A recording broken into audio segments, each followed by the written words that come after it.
Welcome back to Daily Blast Live. And now an update to a story we brought you last week. 2 officers were placed on leave after our partners at 11 Alive in Atlanta uncovered this body cam footage. It showed the officers using a coin flip app to decide whether to arrest a woman. Now those same investigators have uncovered another video from the same police department in Georgia. It shows a police dog repeatedly attacking this teenage suspect, even though the canine was given a no order to apprehend him, and the dog ignored commands to stop. And let's just give a warning to some of the viewers, this may be difficult to watch.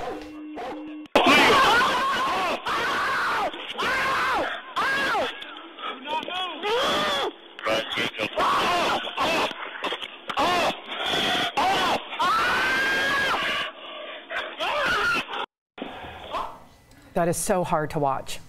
For more on this story, we're joined by Chief Investigative Reporter Brendan Keefe from our sister station WXIA in Atlanta. Brendan, that video is just shocking. It's disturbing, traumatic. My heart bleeds for that poor child.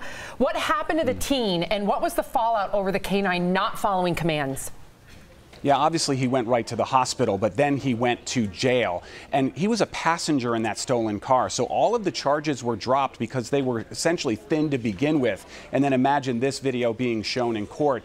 The dog stayed on the force. In fact, he got some retraining, but not because of this incident. The police department said the canine responded as he should. Oh my gosh. Okay, so this video remained hidden for nearly 2 years, Brendan. Why did it take so long to uncover? Where is the justice for this teen?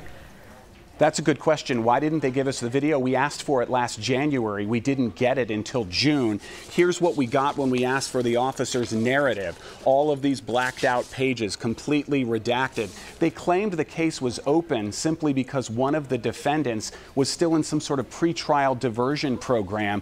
Technically, under Georgia law, they could withhold it, but they could have also given it to us. It was the department's prerogative, and they decided not to release it. And what determines when the public can get access to videos like this? Yeah, that's a great question. You know, we're investigative reporters. We just know the law, but actually anyone can get access to these public records. Every state in the union has either a Public Records or Open Records Act.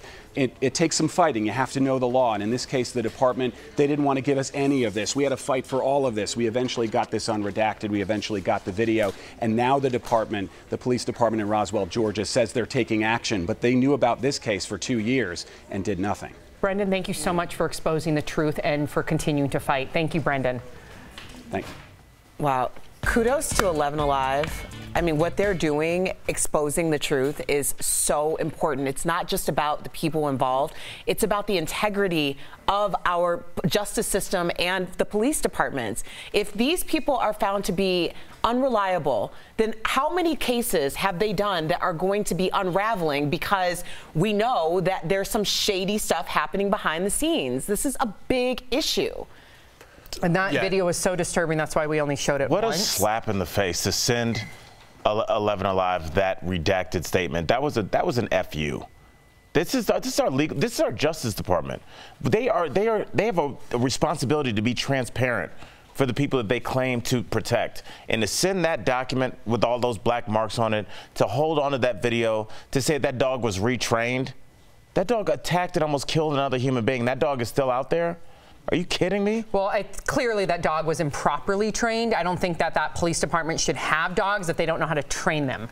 They didn't seem too concerned. And to send a dog on a teen, especially... Well, he didn't send, to be fair, he didn't send him. The teen was complying. He came back. If you watch the whole video, he comes back. The dog wasn't on a leash. The dog did not listen to over 20 commands. So it wasn't trained. It didn't listen to over 20 commands. They had to shock that dog to get him off. If you see again, the chain breaks and he goes back onto him. He then rechains him. So, but the dog should be. The dog is technically a police officer, so it should be treated like one, and he shouldn't be allowed to patrol on the street. You're exactly right. You're exactly right. Wow. All right. Please chime in, DBL Nation. We want to hear from you.